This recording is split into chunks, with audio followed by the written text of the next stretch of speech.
what if your already moody houseplant could sue you over its living or dying conditions? You're listening to What If South is Up, a world-building podcast where a D20 gives us a prompt and we try to sound like we've got a plan. Well, spoiler, we don't. But we do know how to wing it like an author. I'm Derrick Hall, author of the Crimson Prophecy series, and with me tonight is my lovely co-host, Christina Lefebvre. Hello, everyone. So today's roll was a number 2, which I'm not happy about. My dice have betrayed me. But it gave us the question, what if plants had legal rights and refusing to care for your garden were a criminal offense? This sounds like fun. Yeah, it does. We'll get to that in a minute, though. Christina, what are you drinking tonight, and what's going on in your world? Well, I'm actually being a good girl. I'm drinking Root of the Beer. Or Beer of the Root. I'm drinking Beer of the Root. Oh, that's a different thing. Sarsaparilla tastes totally different. If you know, you know. What's going on in my real world is just work, taking care of the heat. But I do want to say this.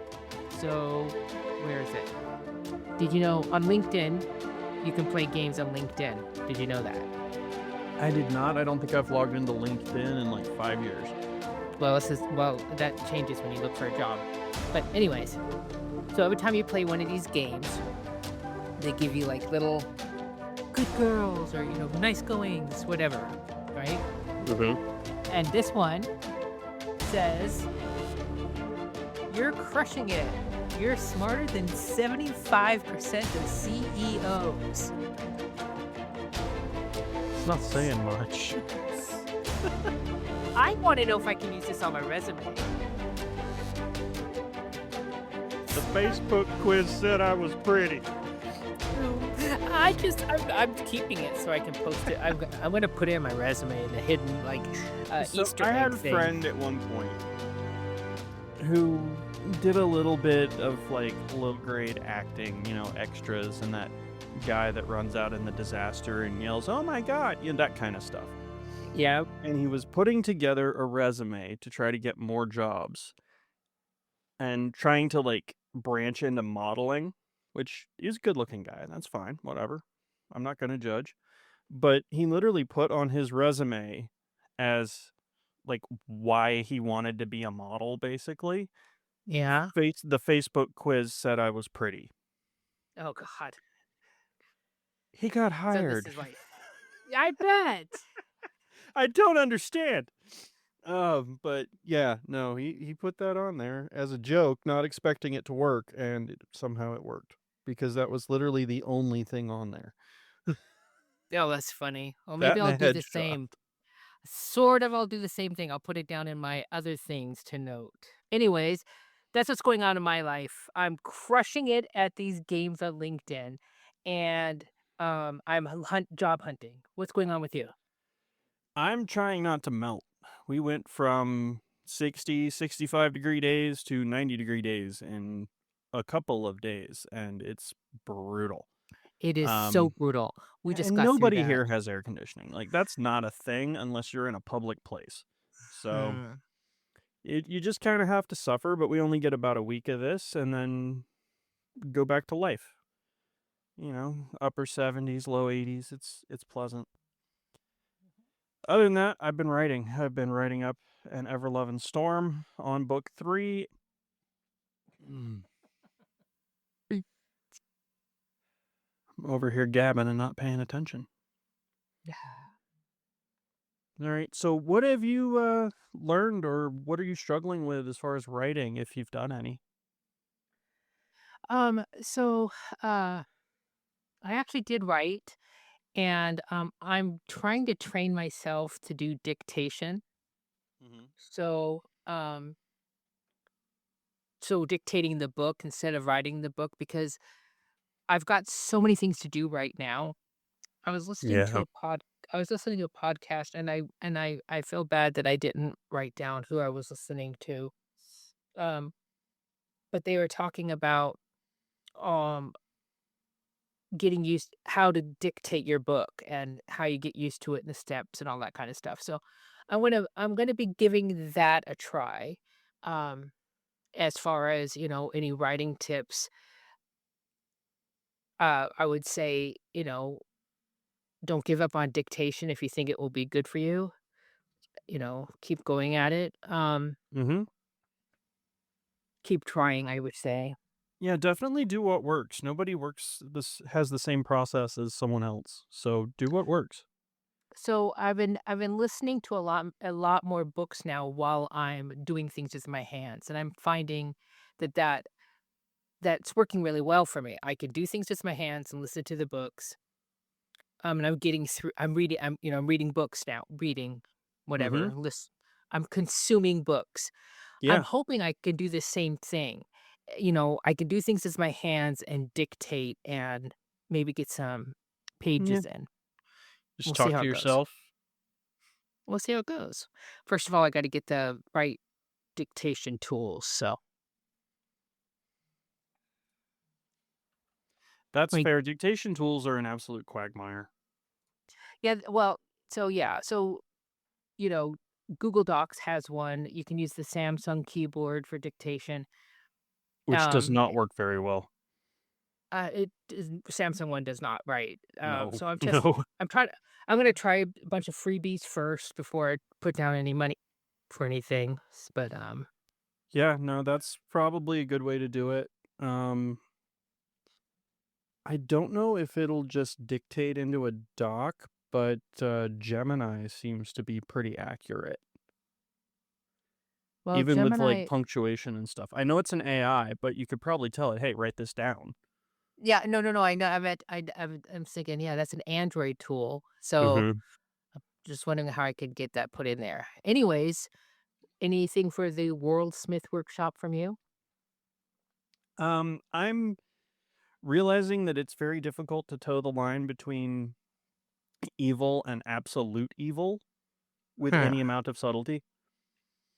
Um, I'm dealing with a situation with my villain where he needs to do a bad thing, but I don't want him to do it in such a bad way that it pisses people off or is too much, if that makes sense. So Interesting. I'm trying to figure out like the morality of what the bad guy is doing IRL, and it's very strange. Like I'm kind of stuck for the moment trying to figure that out, but that's my struggle. Your characters will put you in interesting situations because you know what needs to happen, but you don't quite know how to do it without it being distasteful or in bad taste, I guess is the Yeah. better phrasing there. But yeah, that's what I'm dealing with. I mean, my only advice to that is less is more. Yeah.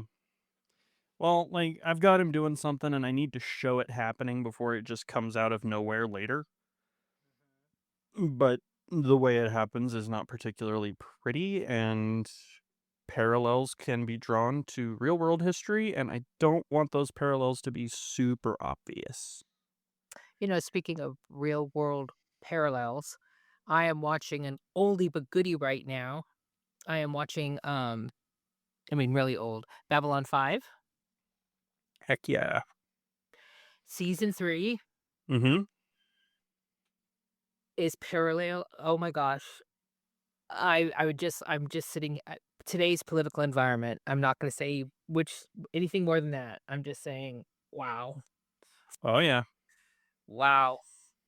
Yeah, I've been doing a little bit more research into a certain early mid 20th century event, and the parallels are a little bit scary. Yeah. Yeah. Yeah, this is scary. Okay. So, I was listening to a podcast today. It was oh my gosh, Oh, Savannah Gilbo. I think it was Savannah it, Gilbo.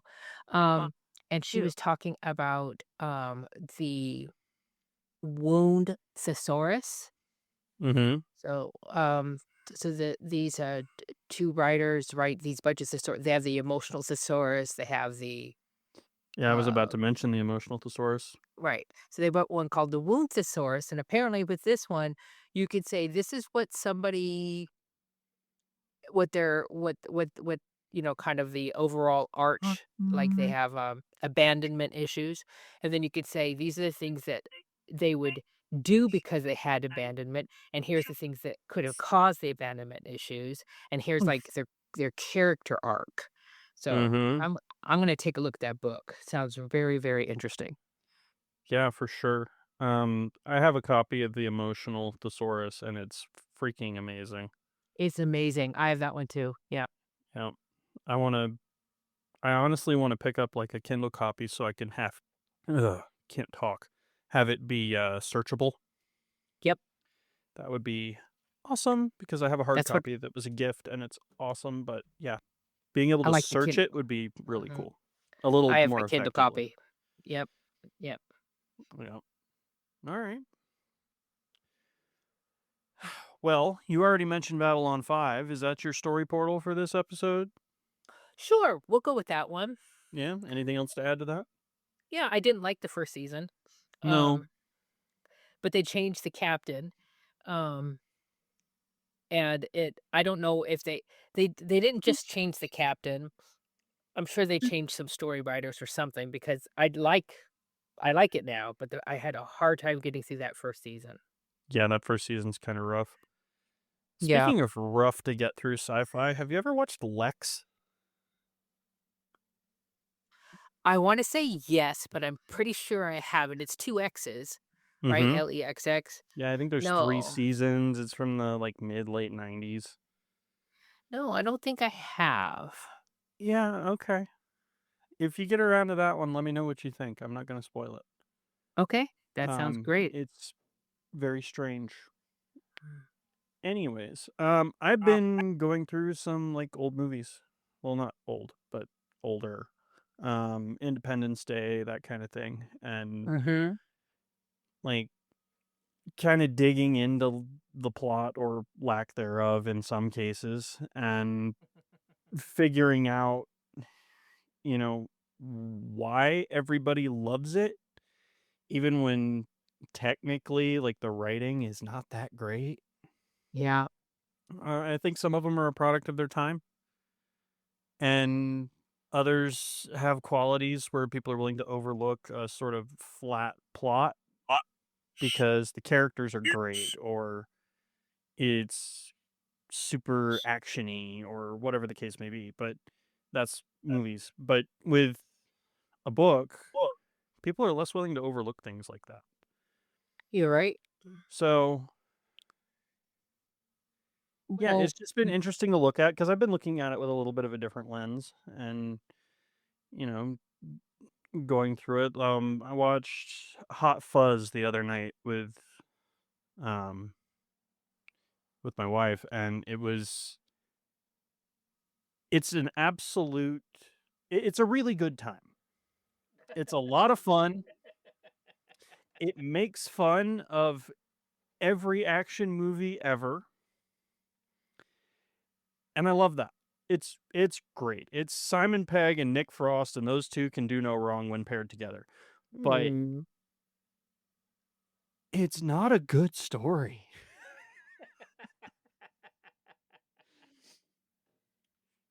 It's all like they spend half the movie trying to build up this like emotional storyline, and there's stakes and a serial killer and it's a mystery, and the second half of the movie is what everyone's there for, and it is one giant gunfight. So yeah, it's not a great story. It's not super well written, but it's still a good time and I still love it.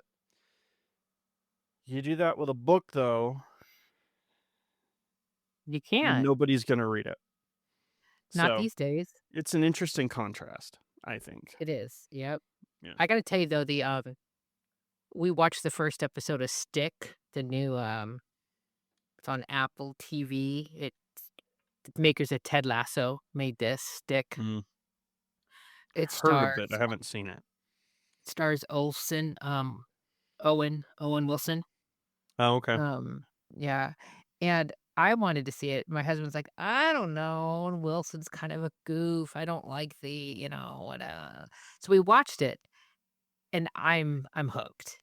And I Yeah. gotta say, when it comes to, what of taking from these stories is how can you make somebody fall in love with your characters, or at the very least, want to follow your characters Mm-hmm. quickly? You gotta do it quickly. You Yep. know, within the first page would be great, but absolutely within the first chapter. You gotta make your audience, your readers, Mm-hmm. want to follow this character. So I have a slightly hot take on that. At least I think it's a hot take, and I know some other people think it's a hot take. I don't think your hook has to be in the first chapter. Your story hook. Plot Okay. hook, whatever you want to call it. Okay. A lot of Yeah. people will be like, you have to have your plot hook in the first chapter. I don't agree with that. I Okay. think you need your character hook in the first chapter. Yeah. There you go.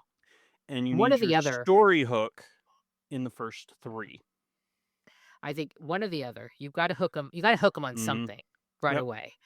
So I personally have talked to a lot of people and, done some research, and it seems like people get hooked on a book because of the characters, not necessarily the plot. So draw them in with the characters and then hook them with the plot a couple of chapters later. If you're invested in the characters, you're more likely to continue, even if the plot just kind of looks eh. So I think that the hook is also a tricky word It because is. it doesn't have to be the mind-blowing moment. Oh my God, I have to follow the story.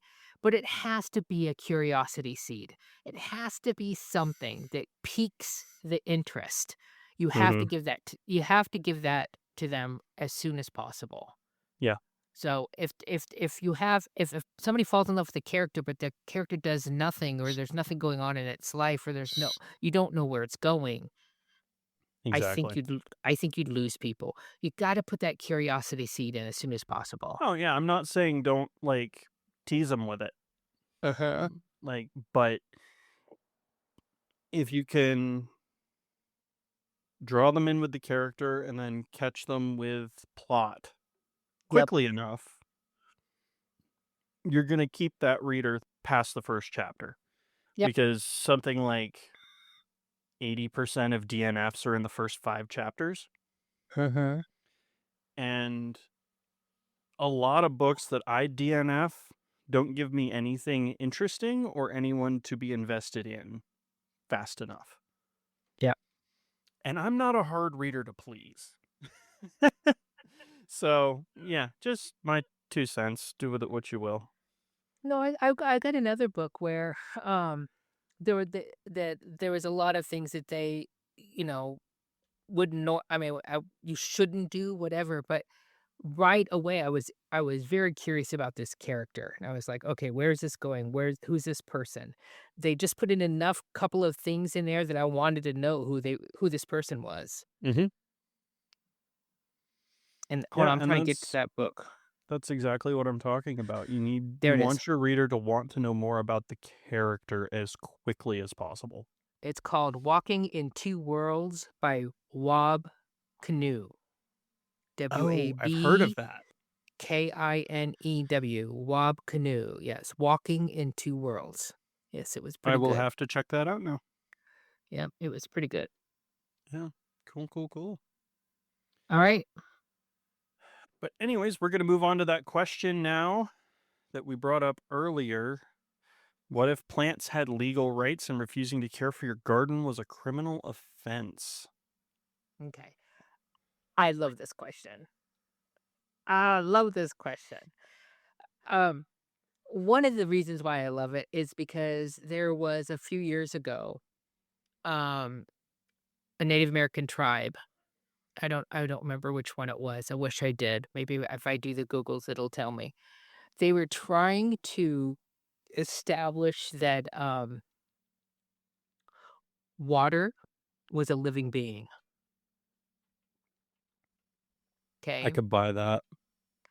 And they're trying to get it passed through law to make it law so that it had rights, so that it was treated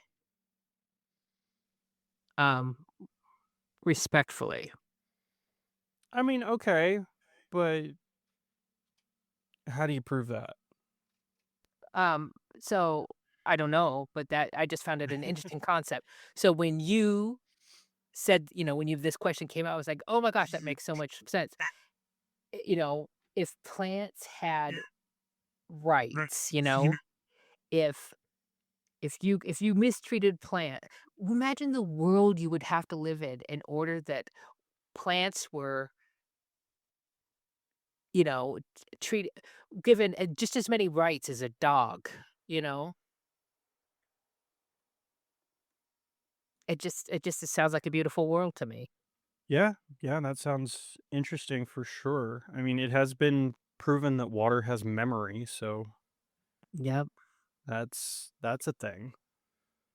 So this is a very indigenous perspective, which is why I Absolutely. like it. Yep. Now, This I whole love thing. stuff like that. Um, and other than making the vegans really happy or really sad, I don't know what to do with this. Well, okay. So I'm thinking, first of all, so let's go back to the question. What if Yep. plants had legal rights and refusing to care for your garden was a criminal offense? First of all, is everyone required to have a garden? Okay. That's a take. Um, I don't know about required, but if it's something that's needed and then you don't care for it, that's wasting a resource. Okay. So it could be akin to just dumping tanks of water in the desert for no reason. Like, it's wasteful. It's wasteful. Yeah. And I, who's going to I tattle on you? So if you're treating your garden anyone who walks poorly, by. can't, but makes me think we have magical plants. Okay. So Uh, magical plants that say that go through the literal grapevine to report you to the police that you're not taking care of the rest of the garden. That's a funny story. that okay, yeah, that could be funny. That could be really funny. I'll give you that one. I'll give you that one. Um, yeah, honestly, I'm seeing this more as like a middle grade. Kind of Okay. like a Plants versus Zombies kind of thing where the plants are alive. Um, yeah, I could see this as like a middle grade fantasy. It could be kind of But fun. you could also see it as a post-apocalyptic thing that everybody has to grow food. Yeah, And if you're yeah. not, then we're going to hang you.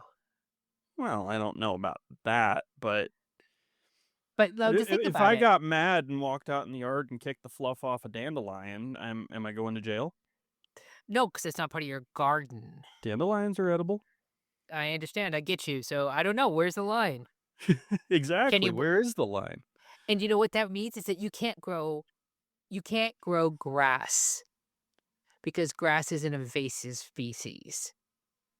Depends So, on the grass, but yeah. well, in most front yards, okay? Yeah, yeah. So, Well, I mean, the lawn is a new invention, realistically speaking, and it was a yes. stupid idea.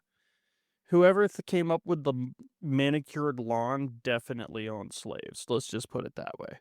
Well, you want to know where it came from? Hmm. So, way back in Old England days, when they had earls and whatever, it was a show of proof that you didn't have to till the fields, that you had so much land that you did Mm-hmm. not need it to eat. So they would Mm-hmm. just put this big old lawn out to prove how wealthy you were. The bigger the lawn, the bigger your quote unquote flower gardens, I feel the like I more knew that. wealthy you were. I feel I'm like I sure knew you that. did. I'm sure you See, did. but I like the Southwest desert way of doing things, where your yard is gravel and the occasional cactus, and you don't have to do anything to it other than maybe go burn some weeds once in a while. And I like the British way of doing it, where you have a small walled yard that is either like flower garden or patio. No grass. No grass. I despise mowing lawns. Can you I, I, I, tell? yeah, I don't like the whole idea of lawns. I just don't.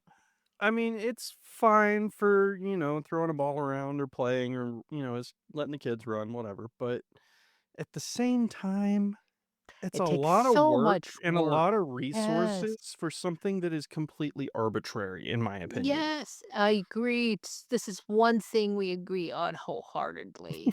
It's so wrong.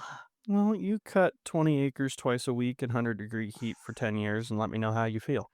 Okay, you being 9 months pregnant and work with your mom doing landscaping in the middle of summer. I don't think that's possible. So yeah, I've Also, been there, my done mom would that. just be like, screw this, let's go to the river. Yeah, no, that was our job. That was my job when I was pregnant with my son, was helping my mom Oh, goodness. shoot. She had a landscaping business, and yeah, I was weeding and mowing. Yeah, in the middle of summer, being I mean, I've beach done ball the big. Yep. grind. I Yep. think it was 2 years ago. I was cutting a dozen yards twice a week all summer. Okay, let's get back to the question. Anyways, yeah. Because our readers don't want to know about us. They want to know about what if plants had legal rights? Okay, I think We're it's a not beautiful interesting. concept. I think the plants having legal rights is a very interesting concept. It is. It would take an extremely green world to have this as a story. But like we said, there could be some fun to this. A plants versus zombies story for middle grade. Mm-hmm. Okay. Could be. Or post-apocalyptic story where people get punished severely for not growing food. Or even a Okay. sci-fi story where you have, like, habitable zones, like in a dome or whatever. If you're not taking care of the plants, they're just taking up space. And so are you, basically, at that point. So, yeah, something where there's limited resources, limited space, I could see it being a thing. And I also want to know where this world exists where you're forced to have a garden. And if that's true, that means there's enough land for everybody. Okay? You could do a lot with half an acre. Right, but not... Do you know how many people live in this city that don't even have a balcony? You know what I mean? So if everybody in the country or state or whatever the story is had to grow a garden, Grow lights, man. It's just an interesting concept. Yeah. I mean, I've done the windowsill herb garden before, so...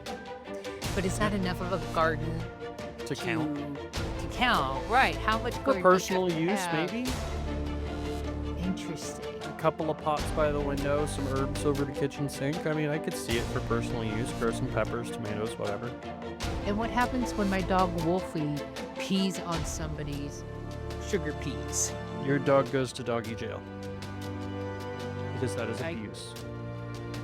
It's actually not, but... I don't know. It's a weird world, okay? It's a very weird world. What did I say? Doesn't matter. Words. What? That was fun. Yeah, that was fun. That was interesting. All right. Well, guys, if you have a what-if question that you want us to hit on the show, let us know. Send it over through our Facebook page or our email, wiseouthisup@gmail.com. And if you want to come on the show with us, reach out. We'd love to talk to you. I will also say that if you're listening to us on your favorite podcast program, whatever it is, please give us a like. Please subscribe. Show us that we are not alone out here in the audio digital landscape. Yes. Wasteland. That we're not alone. Let us know that you're listening, or we will report you for abusing your plants. There you go. Yep. All right, everybody. I am Derrick Hall. And I'm Christina Lefebvre. We'll catch you guys next time on What If South is Up. Thank you. We need to work on that.